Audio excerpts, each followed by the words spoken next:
And thank you again, Sharon Madison, all the way from Osceola County. She's going to be our facilitator as well. So thank you for accepting to be here, and ladies, you have it. Thank you. I just would like to start off by saying welcome to the Candidates Forum. And to begin our forum on tonight, we're going to begin with an opener. Each candidate will have 1 minute to introduce themselves, and please tell us why you're running for school board. We're going to start, we'll just start on the far left and then just go across. Good evening, everybody. Good evening, my name is Randy Heinlein. I'm running for the school board to make all our schools great. We have a school just across the street that is not doing so well. I'm sorry. Thank you. All right, technology is not my favorite thing. I'm here running for all the children in our district and our community. We have schools that are not performing very well. We have 10 or 12 C schools. We're ranked 34 out of 67 in our state. That's unacceptable. We have nepotism, cronyism in our district. People ask me, am I going to shake the tree? No, I'm not going to shake the tree. I'm going to cut the tree down. It's time to start from the scratch. We lost 2 major players this week. Last week, we lost an assistant superintendent, and we lost somebody in charge of our secondary education. We've lost 150 to 200 teachers a year over the last 4 years. This is unacceptable. I'm here to change things. I'm going to be a full-time board member. I'm not new at this. I've been doing education for 18 years. I've taught 5th grade math, and I was the State Volunteer of the Year for the Department of Education. I'm here to help. Thank you. Good evening, and thank you for letting me be here tonight. I'm Stacy Clem. My last name is Milk backwards, so you can remember me easily. I am a mom of 2 children in the school district. My son Jackson has disabilities and is in ESE. I'm a former teacher. I taught high school, I taught preschool, I taught at the community college, and I was a substitute teacher. I've been a legislative advocate for the past 5 years, working on education and disability issues. I've been an advocate for parents in the education system for 8 years. I served on a nonprofit school board with a $5 to $8 million budget. I'm your best candidate because I'm honest, my door will always be open, and I'll be a full-time member. I'm a hard worker who takes time to learn and do my research. I respect individuals and groups for their knowledge and will actively seek out their input. I'm passionate about our education system and our children and our students and our staff and our teachers. Above all, I have integrity. Thank you. Hello everyone, my name is Terry Bamboard. First of all, I'd like to thank the NAACP, the Black Women's Roundtable, the Links Incorporated, and the local church leaders for having this forum tonight. This is my first forum. I'm excited to be here. I have been an educator for 35 years, and I started in Houston, Texas, and then when we moved here with our little ones, I taught at Dodgertown, right down the street, for 7 years, and then I taught and was the assistant principal at Highlands Elementary before I became the science specialist at St. Lucie County Schools. There's a former principal of mine, hello. And I've been down there for, since I left here. I was passionate about a school that I went to, and my heart led me to Garden City, and I was the principal there for 5 years. When I was asked to go to the district office to start a new platform for the district, I went there. I have been serving that capacity, and then I decided this past year to follow my passion and go back in the classroom as a STEM educator. Thank you.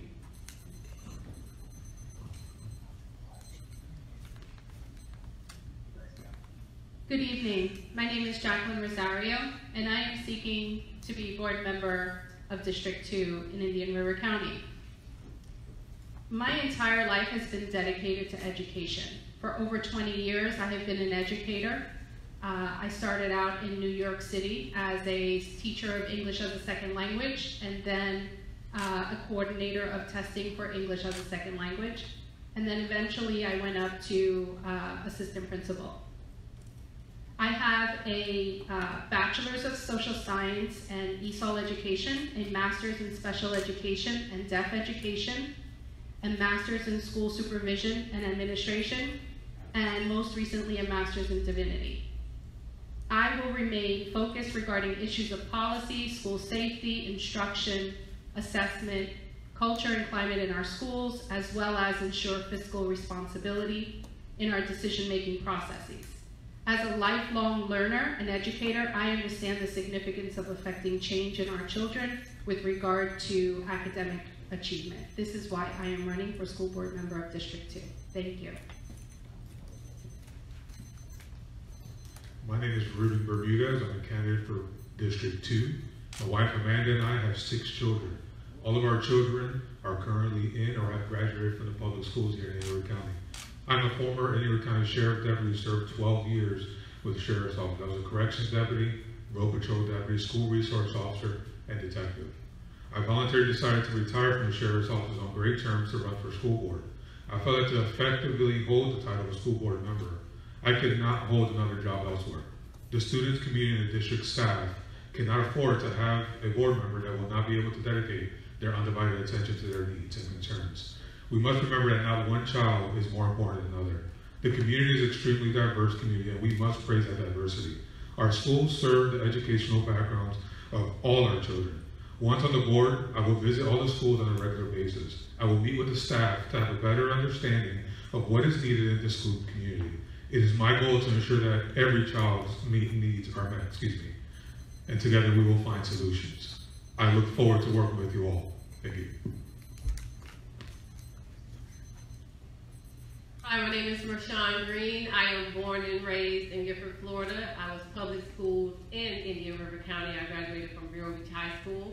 Both my parents are born and raised in Indian River County and public school in this district.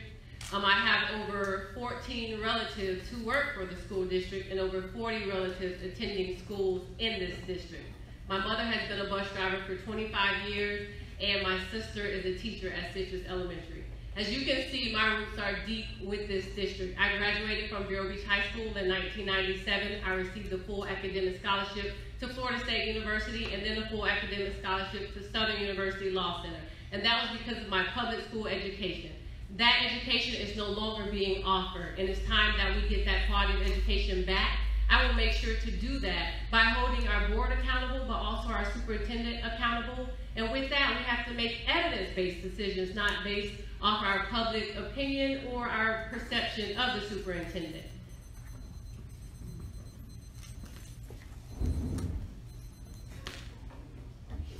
Good evening, ladies and gentlemen. My name is Devin Duthie. Thank you for having us here tonight.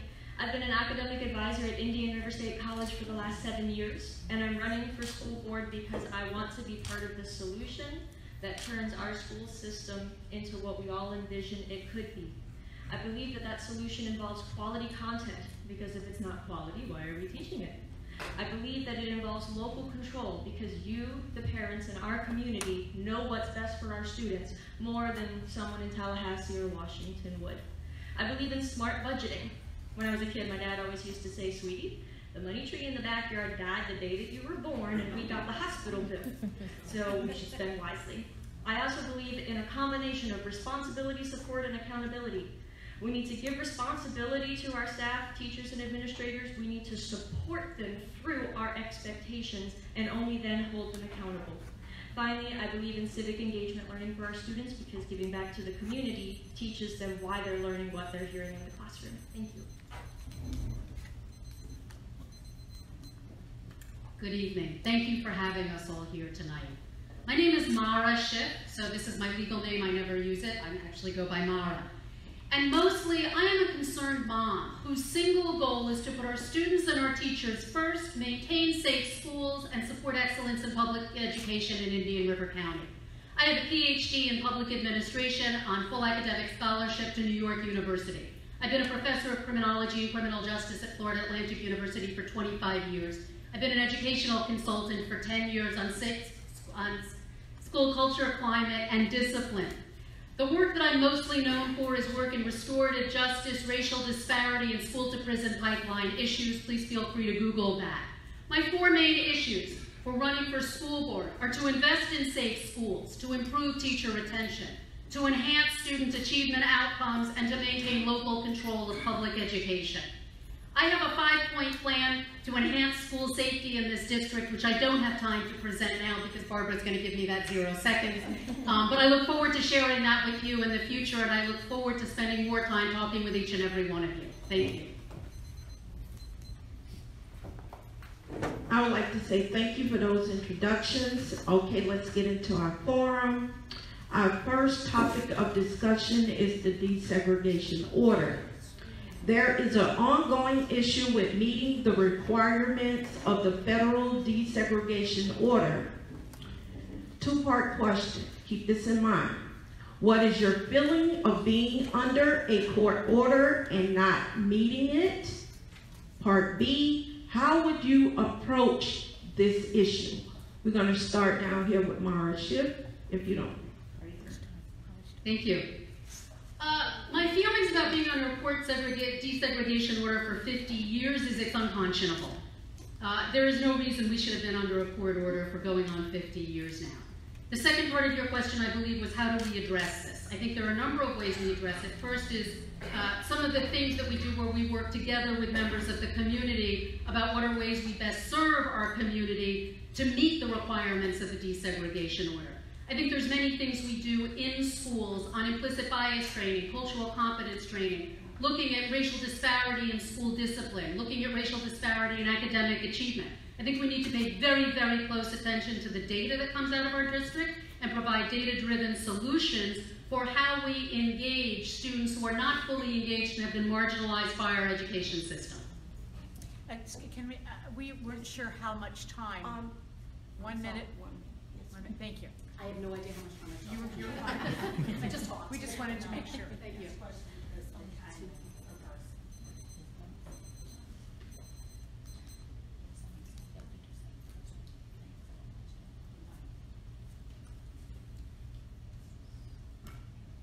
Okay, thank you for your answer. Ms. Rosario, could you please also answer that question for the audience? Yes, I think it's ridiculous that we have been under court order for over 50 years. I mean, it's just insane. I don't understand why it's taking so long to address these issues. It is a court order. It needs to get taken care of. Last year, I believe the district requested for partial unity, and it is not accurate. Our numbers are not where they need to be, and we need to make them better. But one of the main things that we need to do to address this issue is by closing the achievement gap. I think in ways that we can do this to make education equal for all across the board is to enhance culture competencies, to provide comprehensive support for students, to extend learning opportunities. In the classroom, we can train our teachers in effective strategies for differentiation, and provide ongoing professional development. We gotta make closing the gap a district priority. It should be included in the district's plan, the strategic plan, and school's improvement plan. Also, we should be creative and diligent in recruiting, compensating, and retaining highly qualified teachers, but teachers specifically of color, and make closing the gap accessible for everyone. Thank you. This question goes to Ms. Green. As a school board member, what would you do to assure compliance with the desegregation order? To ensure compliance with the desegregation order, I would do like Pinellas County. They have a department that focuses specifically on, as she stated, the achievement gap as well as complying with the desegregation order. Currently, we only have one person, and that's Dr. Long, who's handling what's going on with the desegregation order as far as it goes with our students. And that's a lot, that's a heavy load to put on one person. We need a department that can work together and segregate those different areas and focus on those areas in order to make sure that it's complied with. Thank you. Ms. Kim, could you also touch on that question, please?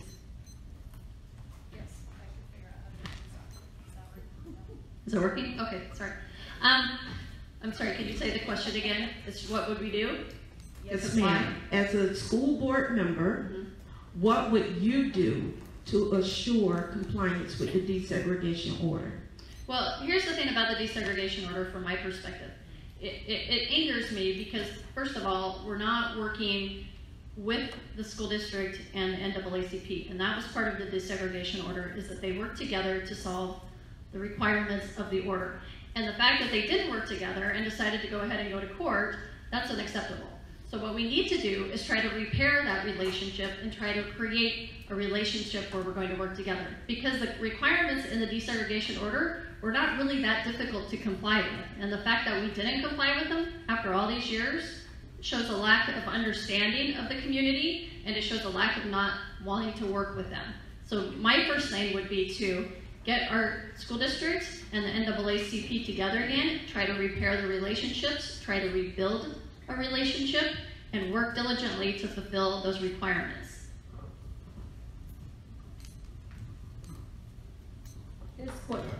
This question is still dealing with the desegregation.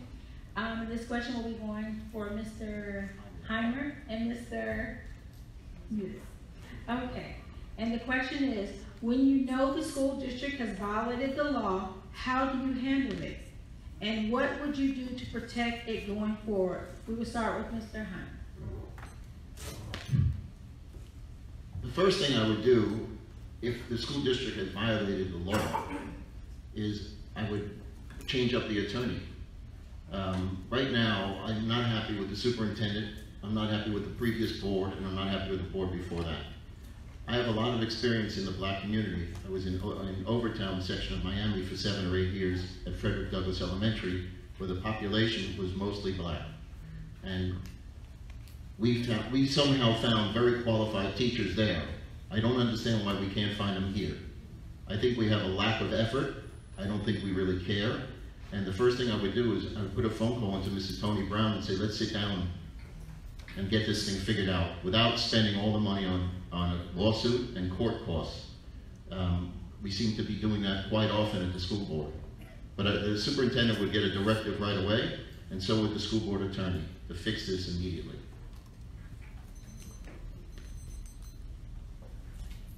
I can tell you that as a sheriff deputy in the past, violating the law is unacceptable.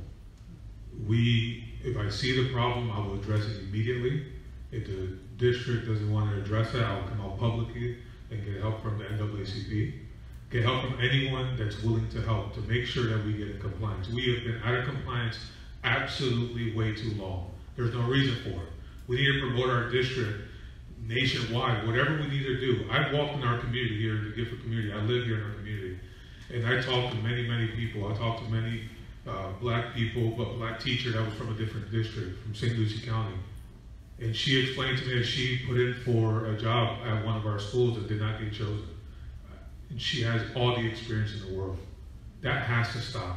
We need to make sure that we hire teachers that are qualified, and the teacher that gets hired is the best qualified for that position, no matter what race that is.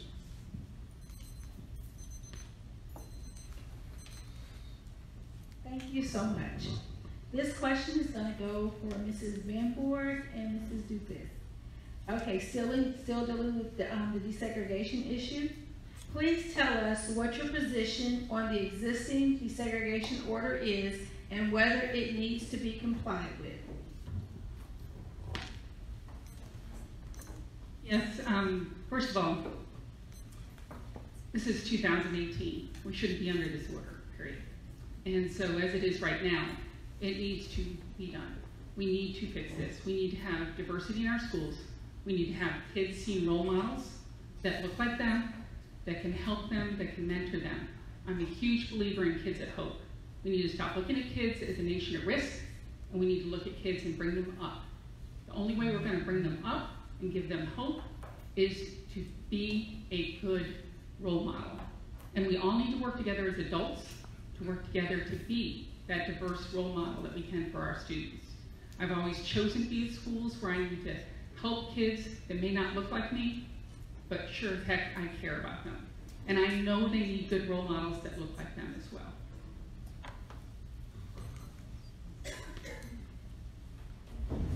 I think that for this particular issue, we need to look to the advice of the U.S. Commission on Civil Rights itself. And they specifically, in speaking to Florida school districts, said that we need to be more innovative in the ways that we approach integration for the sake of our students. How many of you have heard of Career Pathways at the high schools? Career Pathways is a program at the high schools where the students take classes in high school, and then when they go to college, they get credit for those classes in the same subject area. We have that in criminal justice, we have it in business, we have it in digital media. We don't have it in teaching.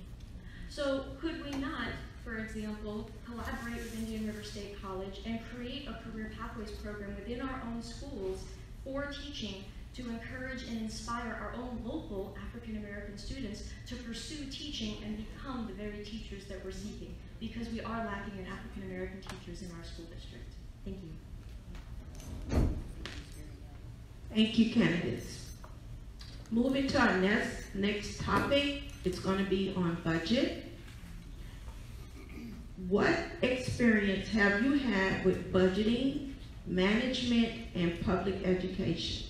1 minute each.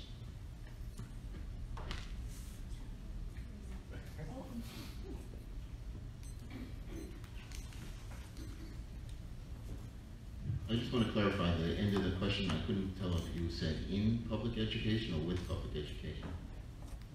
It just said and public education. And public education? I've had a lot of experience with public education. For 8 years, I was in Frederick Douglass Elementary, a school that was a double F family school, and we turned it around, and I say we, because it took the whole community and the school system to make it a C school. That was not an easy task. It was the same children, just with a different playing field. We leveled the playing field, and it worked. As far as budgeting, I chaired the Miami Beach Convention Center Advisory Board for 5 years. I ran a company with 2 of my brothers that sold custom jewelry to department stores for over 20 years. I've done payroll, I've done budgets. It's not new to me. The budget that we have for this school system is $288 million, yet we can't find money to pay our teachers. We can't find money to pay our support staff. It's a disgrace. I say let's freeze the administrators this year for a 2% raise and pay for the buses that the Boys and Girls Club, the Gifford Youth Center, and the Daisy Hope Center need. It's time to help our community and stop not helping our needy children. Thank you. Are we just going down the line? Is this a question for everyone? Yes. Okay. So in our public, the question is for the budgets in our public school system and in the public school system. So as I mentioned previously, I served on a school board for a nonprofit. The school board was the Spokane Guild School. It is a Birth to 3 program under IDEA, which is the Individuals with Disabilities Education Act. My son has disabilities and went to the Guild School. I served on that school board for 6 years, at first as a parent and then as a community member. We had anywhere between a $5 to $8 million budget, and then we had a foundation that had about $126 million budget. So I was familiar with having to cut our budget when times were tough, and that included, unfortunately, having to cut benefits to our employees. We made choices on how to run our school, how many people to hire. I've been going to all the budget meetings for the school district, so I've been getting every budget, taking it home, analyzing it, listening to every department that has been presenting their budget. So I have been learning a lot about our budget, and I feel that I have a very good handle on it. Thank you. When I was a principal at Garden City, I had to hire 28 people in 23 days. And that's really tough when you've got school starting, you're a brand new principal, and it's summertime. Well, got it done. Might not have found all the best people in the world, but I found passionate people, people that were on that mission trip with me. I had 5 years as a principal there and oversaw a budget that was about $2 million. That includes salaries. And every year I came in under budget. Every year that we had to worry about taking money out, where do we find that? I always thought about the kids first. I always think about the kids first.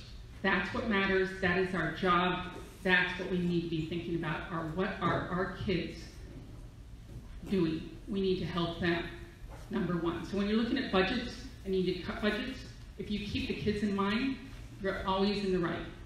And I believe that if we always think about what our kids here in Indian River County need, we will make sure that we always do what we need to do for them. Thank you. I started out as a, this is my, talking to my experience, as a teacher of English as a second language in a bilingual junior high school in Spanish Harlem. This was in New York City. And then I moved to a high school in mid-Manhattan. And then to Brooklyn as an assistant principal for an alternative high school. It was a special place because we offered a second chance at a high school diploma to children who were overage and undercredited. Then my husband and I and our son, we relocated here to Vero Beach, and then I secured a position as an assistant principal in St. Lucie County, and then here in Indian River County. All of that said, with all of that experience, 90% of my experience has been with Title I schools. So a large majority of our budget has always been with Title I funding.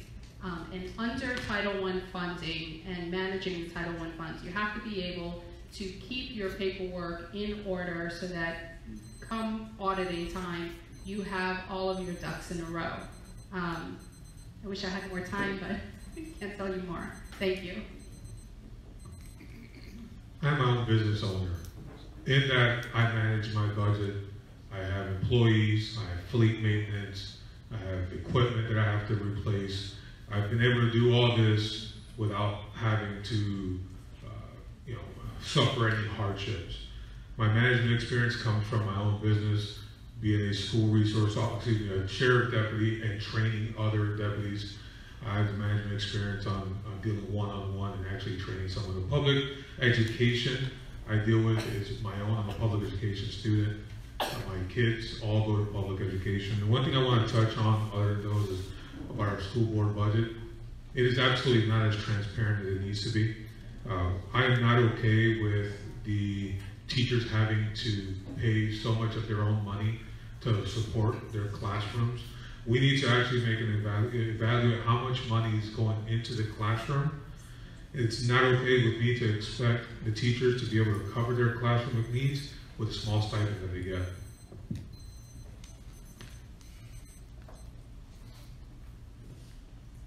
When it comes to budget, my experience with budgeting, I have maintained a $3.5 million budget with a small insurance company. It was the IT budget. At the time, I was the project analyst. And with management, I have managed 50 attorneys working on the e-discovery project. I managed their scheduling, as far as their time going in, the payments, and also the progress of the project that we were working on. When it comes to public education, my budget experience comes with holding the district accountable, which I have done for the past year and a half. And to talk about the budget for the district, we are outsourcing $29 million in our $287 million budget. With that $29 million, we could create jobs and make our local economy flourish. But instead, we are hiring people out of the area to do those jobs. Thank you. Regarding public education, I've been an academic advisor at IRSC for the last 7 years, and I've had parents and students in my office every single day since I started there telling me stories about the education system. So there's my experience there. As far as budgeting, I'm gonna be honest, I hated math when I was a kid. Hated it. My mom used to call it one of my tics. A lot of people think that's just a bug, but my mom's from the South, so that's also a personality glitch. Anyway, so they started me early working with numbers. They helped me start my own business when I was 5 years old. By 8, I started fundraising, and before I was 16, I'd raised $250,000 for local charities on the Treasure Coast. My husband and I now have our own nonprofit, and we do fundraisers here locally. And if you want to talk about a budget, the money you have is the money you have. If you overdraw the account, you don't have an account anymore. I understand the importance of knowing what you have to spend and sticking to that. Thank you.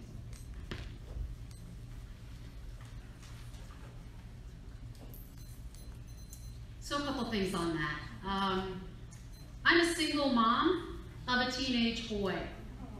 Yeah, so not only am I a single mom, that means the budget stops here.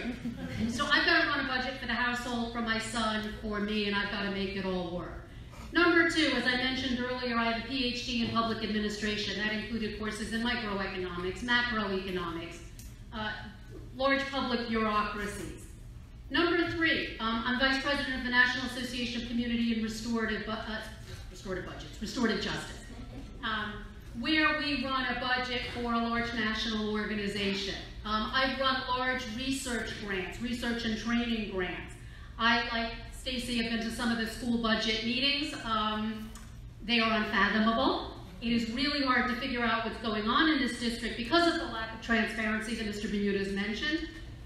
And I run my own consulting business. So where my experience has been largely personal, I am capable of taking that public, and so sorry I'm going to do this, but budgets reflect priorities. The story that there's not enough money is a myth. We have money for what we want, we have money to fund what we want, and I say we need to take a good hard look at what we truly believe in and what we truly want to fund.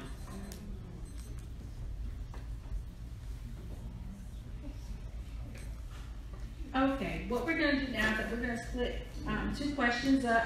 We're going to get 4 and 4, so we're going to just split the table right down the middle. And we're going to begin on this side. And we're going to try to stay within that 1-minute guideline. We want to get through all the questions, so if you guys would help us out with that, we would greatly appreciate it. The question is, if new resources were available, what area of the school district would you like to see those resources be spent in? We will start with you. Love that question, thank you. Number 1, school safety and security. We need to find ways of doing it that include how we provide safety and security in cost-effective ways, which is not simply about target hardening, but it's also about how we do school discipline in inclusive and supportive ways, how we do trauma-responsive mental health and classroom management training. We need to give more back to our teachers. A lot more I could say on that. We need, first and foremost, to take care of our teachers. If money becomes available, we need to look at how that's going to best support our teachers and the resources for our schools to best support our students. Our students spend 6 to 8 hours a day with those teachers, and they need to be supported in providing the best possible education we can deliver. So much more I want to say about that. I believe in something I call student-centered teacher support. What that means is anything that we can do for our teachers that helps them be better teachers for our students is something we want to do. And if you really think about it, anything that we do for them helps them be better teachers. If we help them have fewer budget concerns at home, if we give them more supplies in the classroom. So honestly, if more money became available, the first thing I would do is I would talk to the teachers and I would say, what is it that you need that will help you help our students? I would direct those funds to innovative, creative instruction as well as professional development, but effective professional development. Currently, 60% of our teachers say that the professional development that's offered to them is not effective. So the first thing we have to do is provide them with professional development that they feel enriched their lives and made the teaching environment better. Secondly, with the innovative, creative curriculum instruction so that our students can be engaged. And that goes back to talking to our teachers, as Devin said, in order to hear what they have to say and what they feel they need in the classroom so that our students will be more effective when it comes to testing as well as learning. New resources coming into the district that absolutely will give the most possible to the teachers. We need to support the teachers, the district staff. I understand that my teachers' working environment, their home environment, will directly reflect the child's learning environment. We need to make sure we take care of our teachers. It's been put off way too long. Dr. Rendell talks about all this, that our district gives a teacher, has this amount of money paid for, $48,000 a year on average. That means that the new teachers, almost $30,000. Listen, I don't know who can these days actually support a family on $30,000 of 1 or 2 children is impossible. If there's money left over after supporting our teachers, I would like to put it to the STEM program. We have new initiatives towards our STEM program. I would like to actually put more money into school safety. Obviously, it's near and dear to my heart. I'm a school resource officer, which is very unique to all the candidates here. I've seen firsthand where our schools lack in security and safety. Thank you. Starting with Ms. Rosario, how familiar are you with the current Indian River County School District budget, the process? And that'll be for the next 3 candidates after you. I'm as familiar as I could be in terms of watching all of the budget workshops. I can't sit in on the budget meetings, but I certainly watch all of them, and I'm familiar with all of the discussions that they're having in terms of where the money is going and how it's being used. Not that I agree with any of it, but I'm familiar. Yeah, thank you. I have a lot of familiarity with how the budgets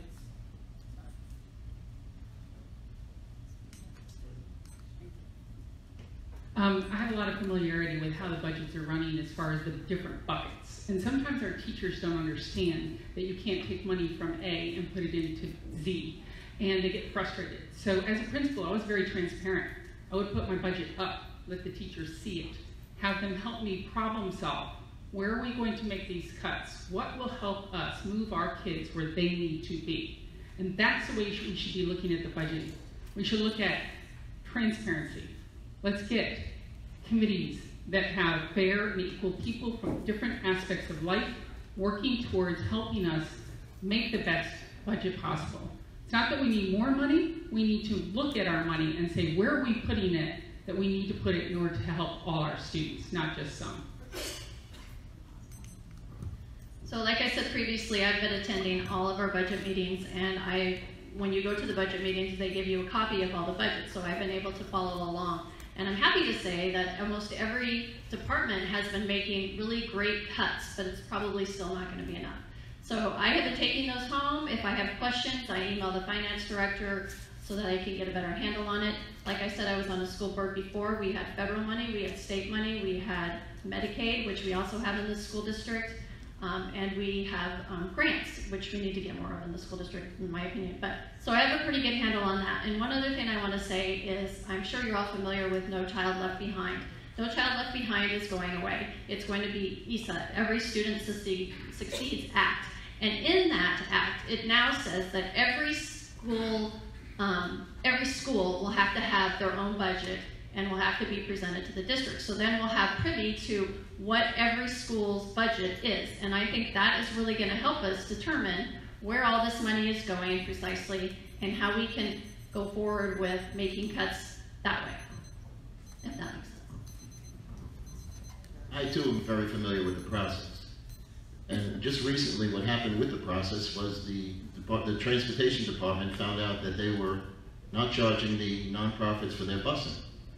Now, what disturbed me the most with that whole thing, I don't want the nonprofits to pay for the busing. What disturbed me was there were contracts in place for 10 or 12 years that weren't being enforced. There's something really wrong in our district if we have contracts that we're not enforcing. What scares me is how many other contracts are out there that we just pick and choose and say, okay, we're not going to charge you people this year, and we're in such financial despair, it's incredible. One of the board members said, maybe we should get rid of the superintendent. Another said, head should roll. But I haven't seen anything since then. It's incredible to me.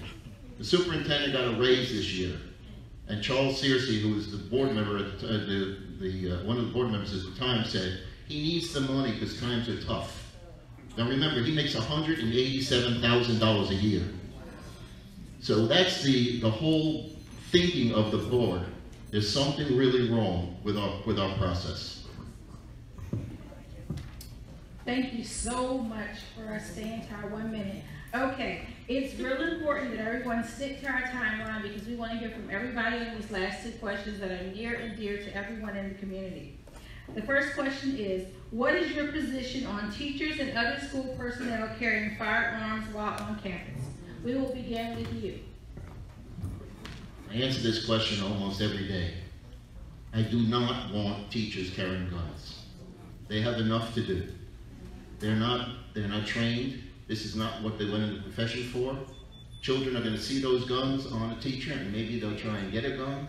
There's been accidents already in classrooms. There have been teachers that have shot at the doors. This is a terrible, terrible idea. The beauty of it, I wrote to the TC Palm a couple of months ago and I wanted deputies at all our schools because when my son went to school at Rosewood, we had a deputy every day. Thank God the school system and the sheriff's department put a deputy, at least one in every single school. That's what we need. We need single entry at every single school and maybe even metal detectors. But we do not need teachers carrying guns. That's an insane idea. Thank you. I second that. I went to school for 6 years to become a teacher, and I never once took a class on gun training or how to shoot a firearm, and I have no intention of doing that. It's not a safe option for our students. That's why we have our school resource officers. It is very dangerous. I've been through Columbine training as a principal and assistant principal, and I'm going to tell you right now that I defer to law enforcement when it comes to having a SWAT team come in and do what they got to do. And I think that having law enforcement working with our schools will help us keep safe. Teachers need to do the job of teaching. They need to do the job of nurturing. They need not to have packing pistols on their side. I just think that that is not our job to do as educators. That is not what I went to school for. That is not what I'm comfortable doing. I certainly don't want a firearm in my classroom that a student can get a hold of. And so I think that we need to have law enforcement working with us to keep our schools safe, have great plans in place where everyone knows what to do when we have to do it, if we have to do it.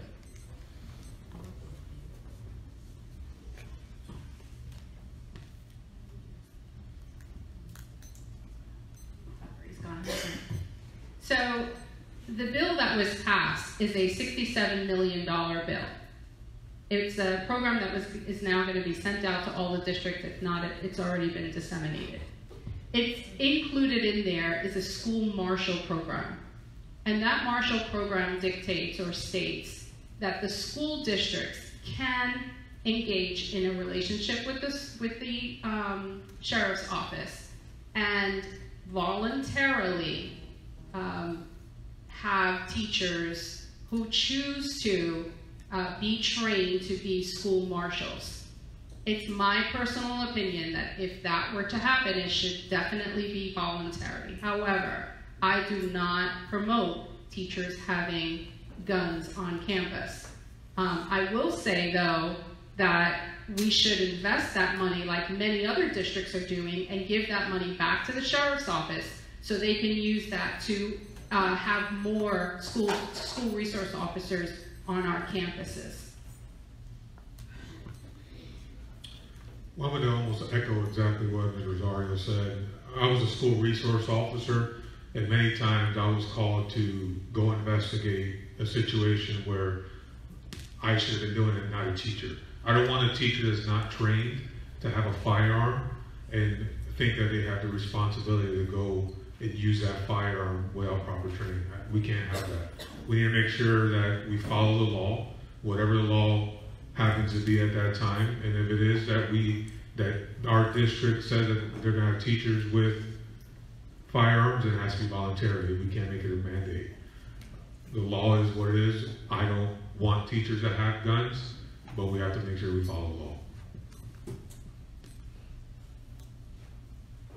I am against teachers being armed. I feel like they have enough to do as it is, and they need to focus on the students and not have to worry about if their gun is secured when a student goes to their desk, or if someone comes in, let's say an intruder comes, now I have to decide if I'm going to protect my students or am I going to run to the desk to get my gun.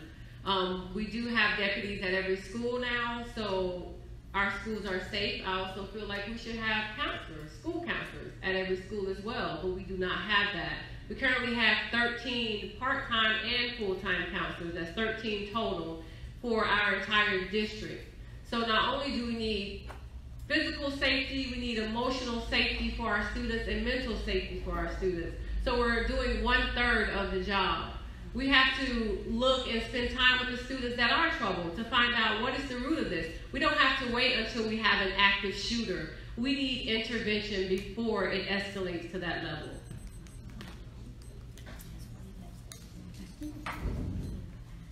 I think that having the law enforcement officers in the schools is absolutely preferable over considering adding one more burden to the teachers in our district at this point.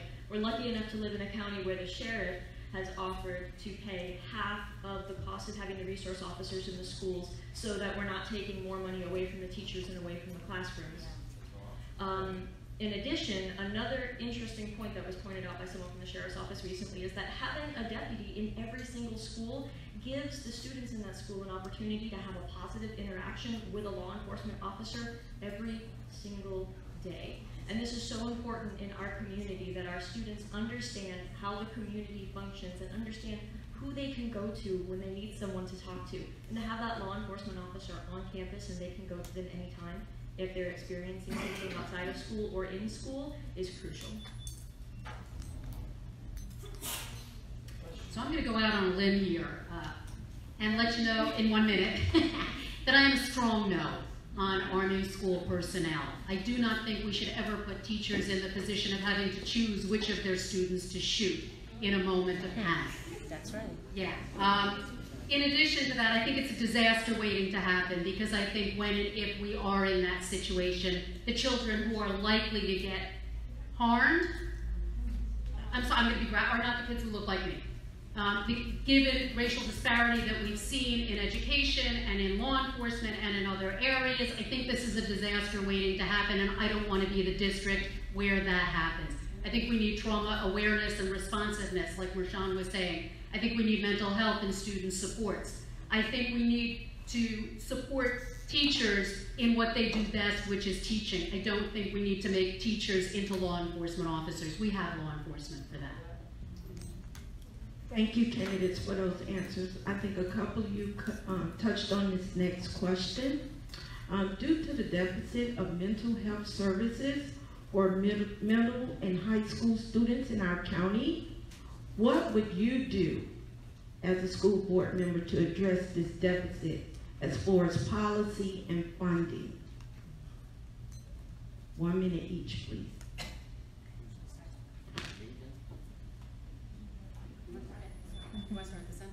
Although she's worried I'm going to go over time.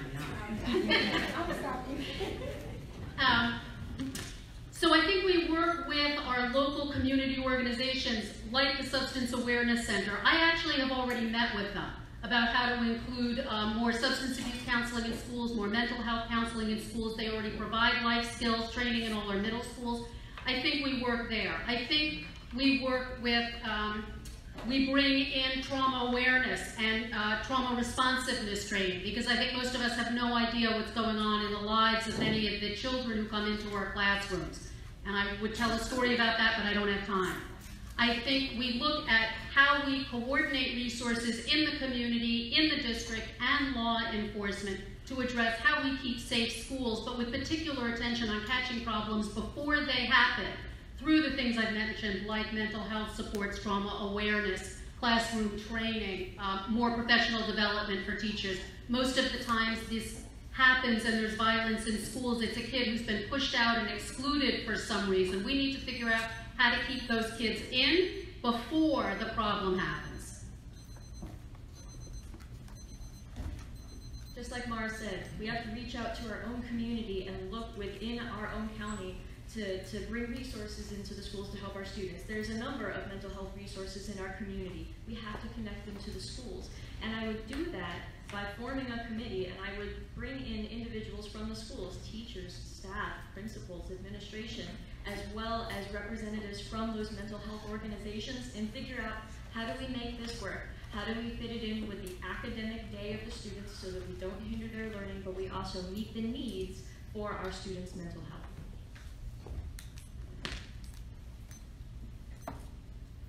I would make sure that each school has a school counselor there, because we need that counselor on site when there's different behavior issues or things going on. We have a counselor there that the students can get familiar with. Also, getting involved with the counselor and building stability and building this relationship with that counselor, students will be more likely to share information that they normally wouldn't share.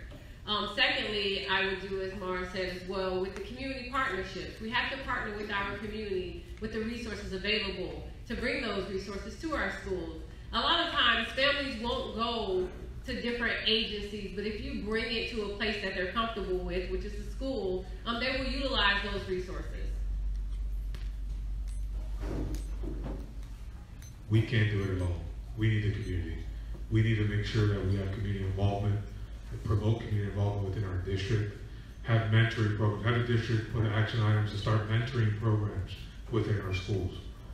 As a school resource officer, I spent countless hours in my office with students that were upset, mad, and before there was an outburst or a problem, I was able to speak with them, counsel with them, and usually got to a remedy. We need more mentoring in our schools. The Boys and Girls Club, GYAC, the Daisy Hope Foundation, they're filling the gaps in which the school district has not done. I don't understand why our school district at this point is trying to defund them in any way. They are our lifeline. They're helping our children with their mental health, discipline, education. They're helping them with everything that they need to what our school district cannot provide thus far. We need to support our local community and get involved in our schools. I think one of the things that we can start looking into is creating student mental health teams in our schools. And part of those teams could be a combination of school guidance counselors, school social workers, mental health professionals, people from our community possibly, also bridging gaps between what happens in the school and our community organizations. We can partner with our nonprofits. We have children who go after school to nonprofit organizations. We can see what resources they have, and we can pull together our resources to make sure that we are supporting our kids so that they can actually feel safe with sharing what is happening with them. I think we can also create parent forums, better parent awareness opportunities so that parents and families can see some of these signs that may happen with our kids with regard to their mental health, and so that we can address those issues and come up with preventative measures before waiting for something to happen afterward.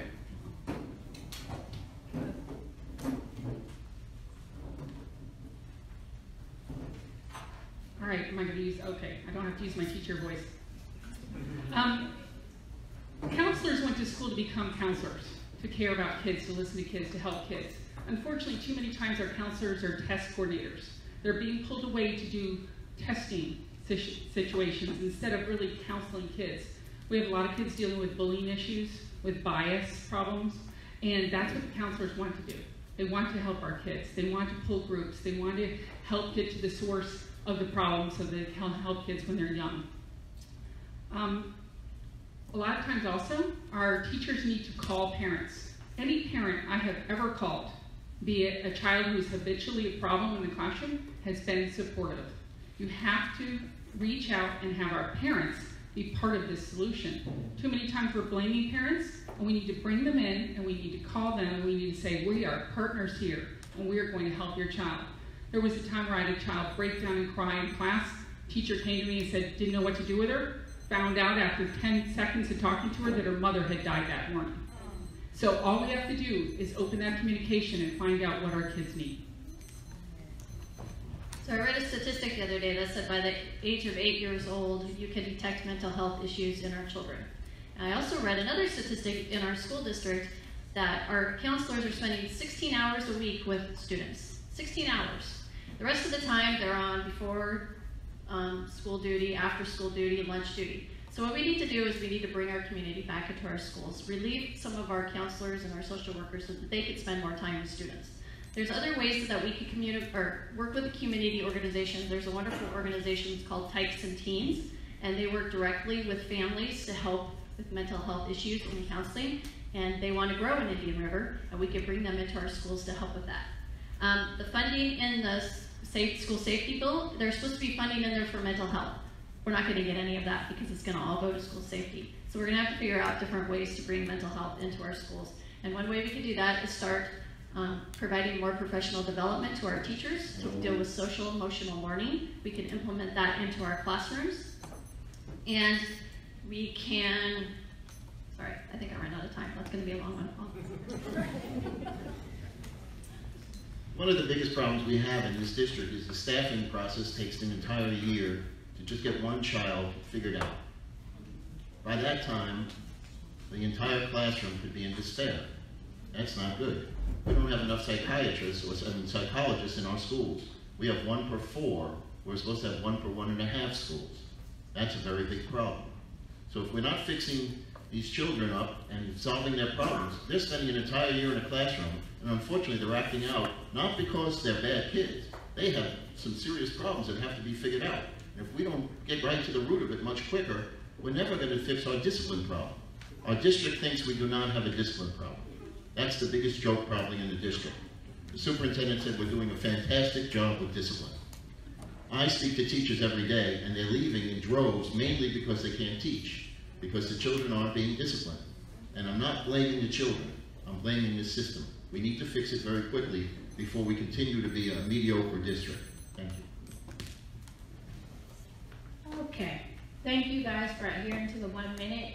We're gonna get even a little skimpy with time. We're gonna go down to 30 seconds. And I want each of you guys to give me your best closing. Please adhere to 30 seconds. We need to move along, okay? So we're gonna start with Mr. Heimer. Start with your 30 seconds. I want to make the school board completely different.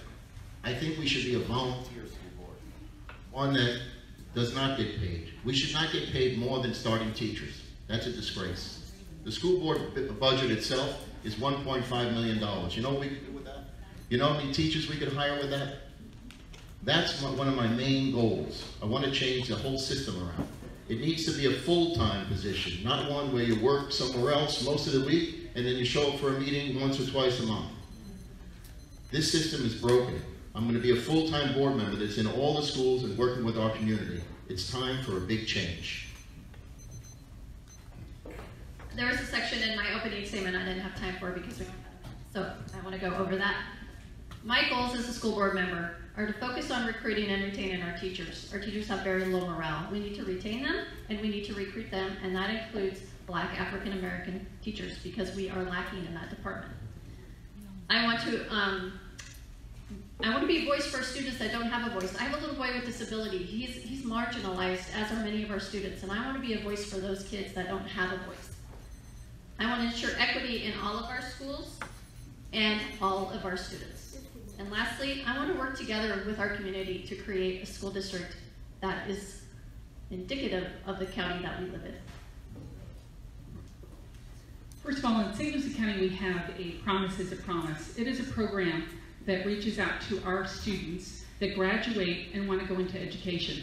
And we've been able to promise them that when they graduate, they have a job. And that is a great program that I've seen over and over again, kids taking advantage of, and we're bringing our own back. And we should do something like that we're bringing our own back to help us in our community. I'm also a big believer that all children are capable of success, no exceptions, and we need to make sure that we employ people that believe the same thing. I want to help children reach their full potential.